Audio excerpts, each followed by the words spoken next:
প্রিয় দর্শক, আমন্ত্রণ জানাচ্ছি শরীয়তপুর নড়িয়া উপজেলা বিএনপি সহসভাপতি সালাউদ্দিন সোহেল এর বিশেষ প্রতিবেদন দেখার আমন্ত্রণ জানাচ্ছি। আসছে স্থানীয় নির্বাচনে শরীয়তপুর নড়িয়া উপজেলা যে 2026 ইলেকশন আসছে, ভোজেশ্বর ইউনিয়নে চেয়ারম্যান পদপ্রার্থী হিসেবে আমরা দেখতে পাচ্ছি ইতিমধ্যে পথ চলার পথে বিভিন্নভাবে আমরা জানতে পারলাম চেয়ারম্যান পদপ্রার্থী হিসেবে সালাউদ্দিন সোহেল আছেন। তো আজকে সেই নির্বাচনকে কেন্দ্র করেই আমরা আজকের এই বিশেষ প্রতিবেদনে কিছু তথ্য তুলে ধরার চেষ্টা করছি। থাকবেন আমাদের সাথে। আসসালামু আলাইকুম। এমসিবিটিভির পক্ষ থেকে আপনাকে অভিনন্দন। সেই সাথে একটু জানতে চাই যে আসছেন ইলেকশনে এই ভোজেশ্বর ইউনিয়নে আপনি চেয়ারম্যান পদপ্রার্থী, আপনি কি ইলেকশন করছেন? ধন্যবাদ আপনাকে, সাথে সাথে ধন্যবাদ আমাদের ভোজেশ্বরের যারা এলাকাবাসী আছেন সবাইকে আমার পক্ষ থেকে অসংখ্য ধন্যবাদ। আসলে আমাদের নেতা, আমাদের প্রিয় নেতা, নৈরা সখীপুরের মাটি মানুষের নেতা, আমাদের শ্রদ্ধেয় নেতা, আমাদের এমপি সাহেব, এমপি মহোদয় আলহাজ মোহাম্মদ শফিকুর রহমান কিরণ ভাই, তার নেতৃত্বে আমরা রাজনীতিটা করছি দীর্ঘ প্রায় অনেক দিন যাবৎ। আমি রাজনীতিটা করছি 40 বছর যাবৎ। আমি স্বৈরাচার এরশাদ বিরোধী আন্দোলনের সাথে, যখন স্বৈরাচার এরশাদ বিরোধী আন্দোলনের সাথে যুক্ত ছিলাম, তখন আমার সাথে অনেক আমার সহযোদ্ধা ছিলেন, নিপীড়ন নির্যাতনের শিকার হয়েছে। সে থেকে আরম্ভ করে অদ্যাবধি আমরা বিএনপি রাজনীতির সাথে জড়িত। একটা সময়ে 90-তে নৈরা থানা ছাত্রদলের সভাপতি হিসেবে আমাকে নির্বাচিত করা হয়। সে সময় ম্যাডাম খালেদা জিয়া প্রথম সরকার গঠন করে। সে সময় থেকে শুরু করে ছাত্র আন্দোলন থেকে শুরু করে ইউনিয়ন পর্যায় থেকে শুরু করে আজকে আমি নৈরা থানা বিএনপির ভাইস প্রেসিডেন্ট নির্বাচিত হয়েছি কিরণ ভাইয়ের বদৌলতে। কিরণ ভাই অত্যন্ত প্রখর, দক্ষ এবং মার্জিত। তিনি জানেন যে কাকে দিয়ে, কোন নেতাকে দিয়ে, কোন কর্মীকে দিয়ে এলাকার উন্নয়ন হবে, তার বিএনপি রাজনীতিরা সুন্দরভাবে পরিচিত হবে।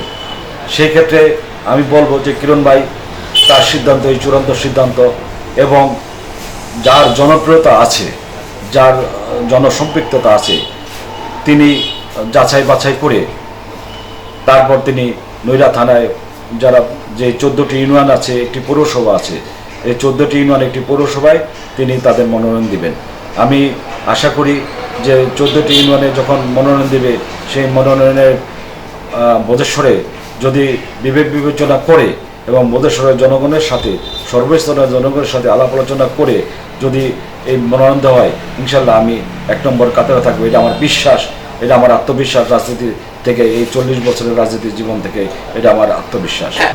একটু জানতে চাই যে আপনি চেয়ারম্যান বিজয়ী হয়ে আসলে আপনার কি এমন উন্নয়নমূলক প্ল্যান আছে যা এলাকাবাসী উপকৃত হবে? ধন্যবাদ। দেখুন, এলাকাবাসী আসলে কি চায়? এলাকাবাসী আসলে বেশি কিছু চায় না। সাধারণ জনগণের প্রত্যাশা যে তাদের ভালো একজন ক্যান্ডিডেট আসুক, যে যার দ্বারা এই ভোজেশ্বরের সুন্দর একটা সমাজ গড়ে তুলব।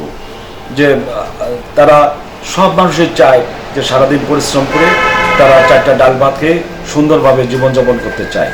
আমাদের বিশেষ করে যে সব ইউনিয়নের লোকজনেই যে মার্কেট যেটা পছন্দ করে না, গ্যাঞ্জাম ফ্যাসাদ পছন্দ করে না। সেই ক্ষেত্রে আমাদের ভোজেশ্বরের যারা আছেন তারা সবাই পছন্দ করে যে একটা পরিচ্ছন্ন একটা লোক আসুক, যে যার দ্বারা ভোজেশ্বরের উন্নয়ন হবে। উন্নয়নের অনেক অবকাঠামো আছে। দেখেন, আমাদের ভোজেশ্বরটা এখনও অবহেলিত অবস্থায় আছে। যে ভোজেশ্বর পরিষ্কার পরিচ্ছন্নতায় খালগুলি এখনও পর্যন্ত সংস্কার হয় নাই, যে ময়লার ড্রেনগুলি এখনও পর্যন্ত সংস্কার হয় নাই। ভোজেশ্বরের প্রত্যন্ত অঞ্চলে এখনও ল্যাম্পপোস্ট নাই, ল্যাম্পপোস্টগুলি জরুরি দরকার। ভোজেশ্বরের প্রত্যন্ত অঞ্চলে এখনগুলো রাস্তাঘাটগুলি এমন কিছু ওয়ার্ড আছে, রাস্তাঘাটগুলি সুন্দরভাবে সংস্কার হয় নাই। সেই রাস্তাঘাটগুলি সুন্দরভাবে সংস্কার করা লাগবে।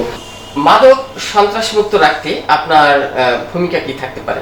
গত ফ্যাসিস্ট সরকার আমল থেকে সমস্ত বাংলাদেশে মাদকের সয়লাভ হয়ে গেছে। এখন আমরা চাই একটি মাদকমুক্ত সুন্দর একটি সমাজ, যে সমাজে কোনো মাদক থাকবে না, যেই সমাজে কোনো দুঃশাসন থাকবে না, যেই সমাজে কোনো শোষক থাকবে না, যে একটা সুন্দর একটা সমাজ প্রতিষ্ঠিত হবে। সমাজ প্রতিষ্ঠিত করতে গেলে একটা সুন্দর একটা শিক্ষিত লোকের দরকার আছে, একটা যে সব ইউনিয়নে যে একটা পরিচ্ছন্ন একটা শিক্ষিত লোক দরকার আছে। একটা শিক্ষিত লোকই পারে একটা সুন্দর সমাজ ব্যবস্থা গড়ে তুলতে। আপনার ভোজেশ্বর ইউনিয়নে বিশেষ করে যে ভোজেশ্বর হাট বাজারের যে বিষয়, পথ প্রান্তরগুলো আরো ডেভেলপড বা আধুনিকতার ছোঁয়া কি হতে পারে, এমন আপনার কি প্ল্যান আছে? ধন্যবাদ, সুন্দর একটি প্রশ্ন করছেন। ভোজেশ্বরে দেখেন যে যে ফুটপাথগুলি আছে, এখন ভোজেশ্বরে যানজট এমনভাবে বৃদ্ধি পেয়েছে যে একটা সাধারণ লোক পায়ে হেঁটেও ভোজেশ্বর বাজারে বাজার করতে গেলে অনেক পরিশ্রম হয়। একটা রিক্সা ঢুকতে, একটা অটো নিয়ে ঢুকতে অনেক পরিশ্রম হয়। সেই ক্ষেত্রে অটো রিক্সা যদি আলাদা জায়গায় আমরা স্থানান্তর করতে পারি, সেই ক্ষেত্রে ভোজেশ্বরে যারা ব্যবসায়ী আছেন, যারা ভোজেশ্বরে যারা মার্কেট করতে আসেন, বাজার করতে আসেন, তারা স্বস্তির নিঃশ্বাস ফেলতে পারবে। এখন ভোজেশ্বরটা এমনভাবে যানজটে পরিপূর্ণ হয়ে গেছে যে ভোজেশ্বর বাজারে যে বাজার করতে যাওয়া দুষ্কর হয়ে যায়, প্রতিনিয়ত অ্যাক্সিডেন্টের শিকার হয়, দুর্ঘটনার শিকার হয়। আমার প্ল্যানিং আছে যে ভোজেশ্বরের ইউনিয়নবাসী যদি আমাকে তাদের ভোট দেওয়া নির্বাচিত করে, তা আমি ভোজেশ্বরের যে রিক্সা এবং অটোগুলি অন্য জায়গায় স্থানান্তরিত করার এবং তাদের একটা স্টপেজ করার, যে এই জায়গায় অটোগুলি থাকবে, এই জায়গায় রিক্সা থাকবে, ভোজেশ্বরের ভিতর বাজারের ভিতরে যেন কোনো গ্যাদারিং না হয়।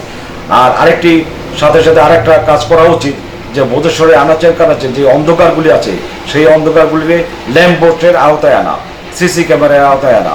তাহলে আমাদের ভোজেশ্বর বাজারটা সাধারণ মানুষ যে একটা সুন্দরভাবে সুশৃঙ্খলভাবে চলাফেরা করতে পারবে। ধন্যবাদ আপনাকে।